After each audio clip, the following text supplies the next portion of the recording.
Hey, chat back here. You might hear a car drive away in a second. Um, we're cooling. It started raining, so I figured I should get a little episode going. I'm sure y'all can hear it. I hope y'all can hear it because it's beautiful right now. But I feel like it felt the story of today's topic or fit the theme, whatever. I'm messing up. I smoked a bowl. Let a man be. So obsession. Excuse me.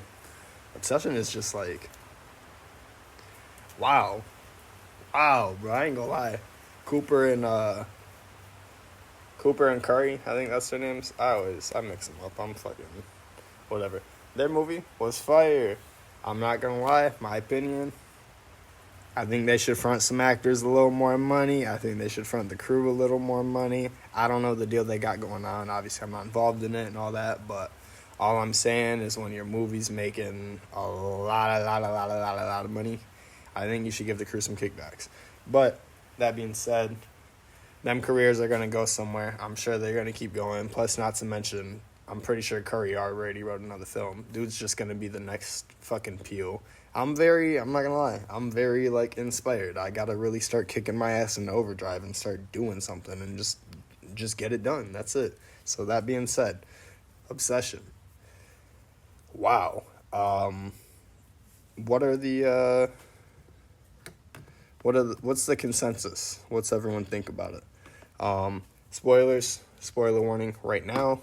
Don't watch if you haven't seen. I guess is the best advice I can give.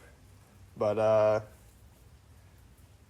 that was a crazy movie, and for once, a movie really hit me. And I guess I can do a story time on this, but I low key have my own possessed Nikki situation going on. And yeah, I don't know. I might make an episode on that here soon. I gotta figure out a coherent way to write it out and stuff like that. But I don't know. I was thinking about keeping stuff for a short story too. But I mean, I guess after seeing Obsession, it's kind of biting. But I don't think it's weird. My brain works in weird ways. But all I'm saying, very inspirational. That was a fantastic film. She sold it. She fucking sold that part. She gave me, I'm sure part of that was on makeup and all that, but wow. I mean, her just what's the body language? That's what I'm looking for. Her body language in that movie was so fucking uncanny. It had me on the edge of my seat. It just had me stressed out. I'm not gonna lie. I was very stressed out that whole movie. And it's very rare that a scary movie does that to me now that I'm grown. You know what I mean? When I was younger, 19, 20, whatever, blah, blah, blah. Scary movies were they'd get me a little bit going. But nowadays, not really shit hits me. But like I said, I got my own little Nikki situation going on. But more on that in a different video. If this one ends up getting some views or something, let me know if y'all want to hear about that situation. But, what did I want to talk about? Bear. So, kind of a piece of shit. I ain't gonna lie. When you really put the implications behind it, he's a simp. And he couldn't get none from who he wanted. So he said, let me break this fucking willow wish. What an asshole. What a fucking asshole. I think we can all agree on that. And I don't know, if you're sympathizing for Bear, you're not really looking at the big picture, dude. He snapped her, and at least in my interpretation of this, I'm sure that's obviously the common interpretation, but she's trapped in her own fucking get out type Jordan Peele ass thing, like I said earlier in the video. He's on his own Jordan Peele type journey. But she's definitely in hell or purgatory or something, whatever you want to call it. And that's really shitty. And evidently, based on that phone call, she's in constant pain. I don't know. That shit was creepy. Apparently, you can text her number, by the way. I don't have it, so I'm not going to plug it in the video. I don't even know if doing that would be against terms or whatever, but it just... the way that he killed her, if you think about it. He took her life away. And granted, she's still there, technically. I mean, if you've seen the ending, you know how it goes. But it's if you think about it, I'm not going to say the word, but they have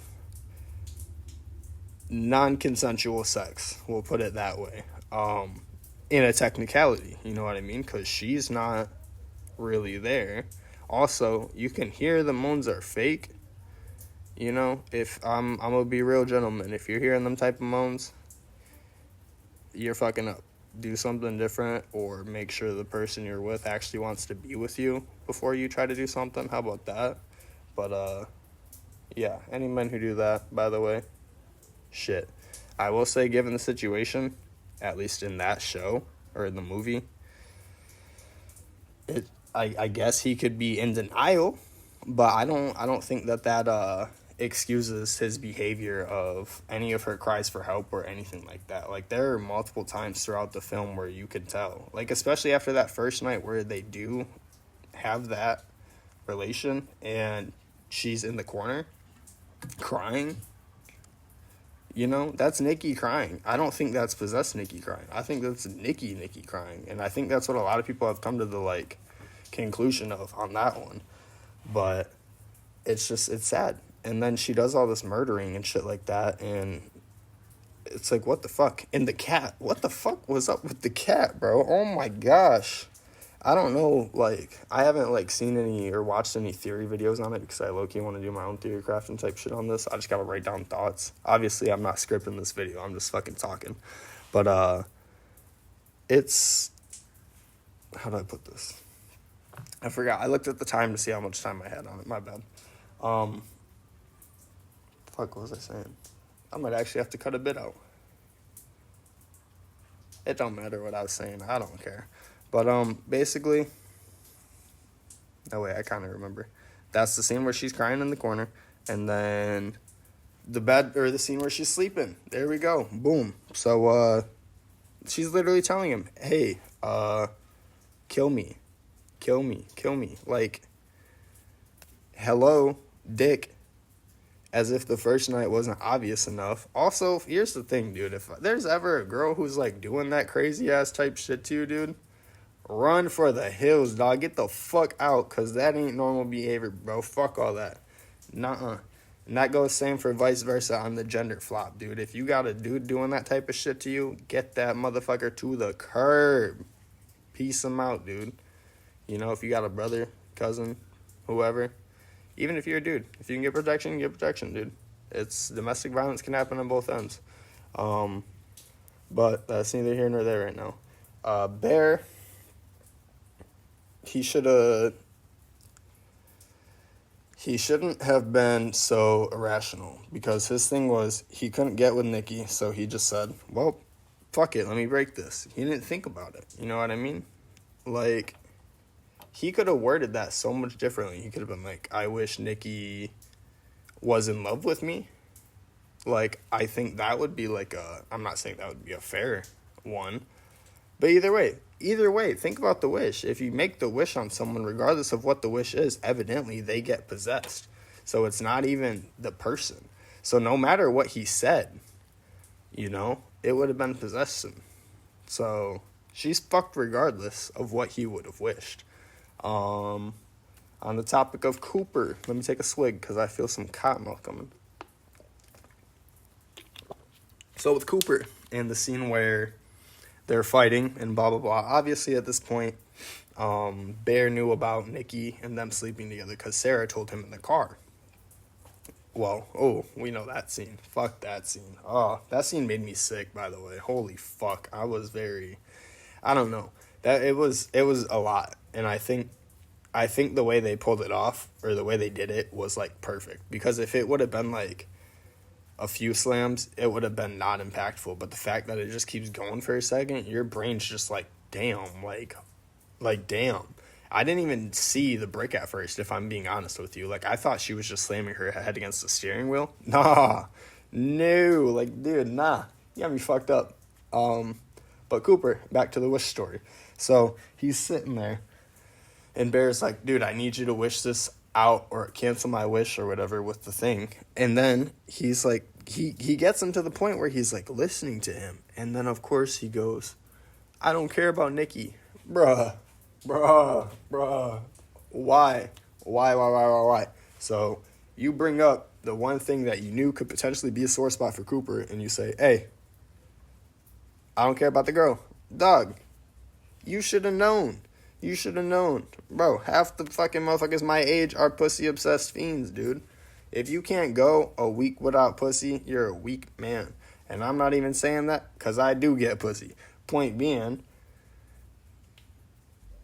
you don't need it. You don't need it. And if you're addicted to it as a mid-20s male, you gotta fucking work on your mental state, bro. These women be playing games sometimes. Same thing goes with the fellas, don't get me wrong. This is not just the women. This is also men. Like I've been saying throughout the whole video. Ladies, your man's not the best either, typically. I don't know. There's not really many men that... I guess there actually are. I can't say that. I can't speak. I don't have any fucking friends. I'm 25 years old. I'm a fucking loser. But I treat women good, so hey. But, fuck, what was I even talking about? Oh, yeah, Cooper, with the irrational decision-making. Sorry for that tangent. That's so funny. I don't know. You know how I'd be. I gotta cover all my bases. I don't want people being like, he's sexist. No, both genders suck. Everyone sucks. Let's be real. It's 2026. Everyone's a fucking asshole. But, back to Cooper being an asshole. Dude, you really heard that and immediately went out of spite to fucking break the willow for $1 billion? You're a dick. That's crazy work, dude. You don't gotta be addicted to the cooch, brother. You don't need it. You don't need it. So the fact that he just willingly said, fuck it, and then also that resulted in his own death. Like, he went, if you think about this, he went to go tell Bear at his house that the $1 billion is real. Bear was there and told you it was real in the first place. Why would it not? Why would you think he doesn't know? He literally just told you this wish shit is real. So it's like the fact that he didn't believe him and then he's like, I gotta knock on his door. After hearing yelling, by the way. Like his first thing, I don't even think it was, are you okay? I'm pretty sure it was, oh my God, the $1 billion was real. And then boof, you know what I mean? So crazy work. But that's the other thing. Where did the $1 billion come from? You know? And then here's the other thing. Is the $1 billion possessed? And if it's possessed, is it like hell money? I don't know how to describe this. Like, is the money cursed, basically? Like, did it come from... Like, if someone evil who's rich dies and they keep their wealth with them, I'm not saying we keep wealth into our afterlife, but I'm just saying, like, hypothetically, that's the case. What if that money is, like, stored in, like, an Obsession hell bank? I don't know how to describe it. The Obsession universe is hell. If they have a hell, whatever that is, you know what I mean? Obviously... it's something. We don't know what it is. I'm assuming knowing Curry in them, it's not going to be just hell. It's going to be something scary or something. I don't know. It's hard to conceive. I feel like it's kind of like a Tarantino type shit, if you really think about it. It's got like that, how do I describe this? It had good storytelling, but it also told the story with the environment, which I really liked. That's something I've always liked about Tarantino films. I'm kind of iffy on him as of late, but he's made good movies. You can't hate on the man completely. A lot of people have had really good shit in their careers, and then, yeah, I don't know. We'll see. I like Tarantino. Don't get me wrong. We'll go to a new topic. Who's next? Sarah. Ooh.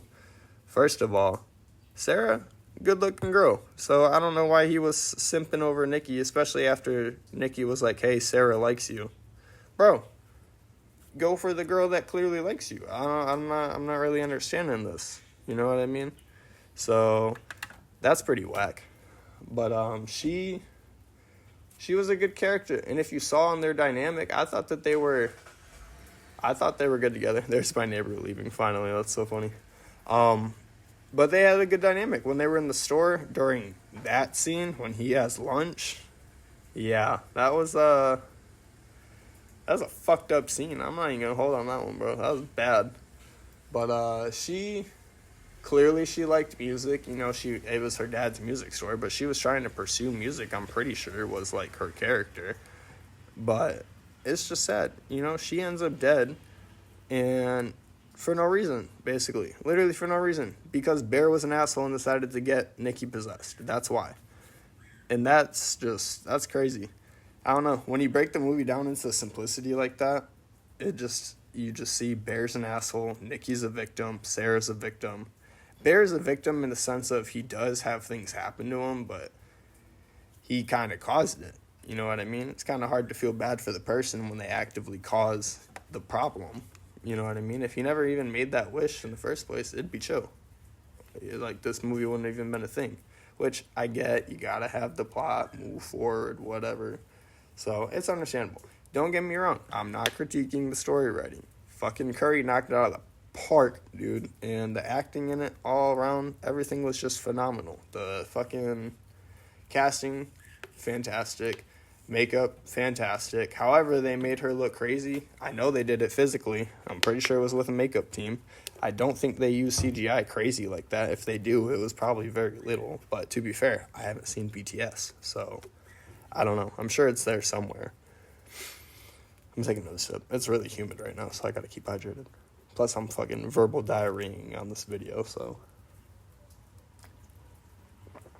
But Obsession was fantastic. I mean, obviously, if you're this far in the video, you've probably already seen it, but I kind of want to see it again. I mean, I want to see if I can find anything that I potentially missed, or if there's is there hidden things in the background that kind of tell you what? I've looked up Obsession on YouTube, and I saw some thumbnails that say something, whatever, but I'm not going to, watch those videos. I'm sorry for the noise. It's going to be noisy for a second. But, it's a great movie, and I think once it drops on video, or however they decide to drop it, I think I'm going to have to get it, because this is one of those movies that I think I would want to own. And it's one of those movies I want to watch alone, despite the fact that it really had me fucking creeped out. I ain't gonna lie, I have not had a movie trigger my amygdala like this. I think that's what it's called. Your fucking fear center or whatever. It had me fucked up to the max. The whole time I was on edge, and that's really impressive to me. Is there any other characters to really talk about? I guess that's kind of the main characters, so I don't know. I have 20 minutes worth of footage, so I got about 2 minutes to kill, so we'll talk about Nikki before she got possessed. So I know she didn't have much screen time, but if you look at it, she did not put off the vibe that she was fucking with Bear. And I think that was kind of obvious. I don't know how Bear didn't see it. He should have honestly just been okay, well, I'm not. Or he should have been okay, well, chasing after Nikki isn't healthy for me. So he should have just went after Sarah. But then again, like I said, then there wouldn't be a movie. But either way, fantastic. You know what I mean? The fact that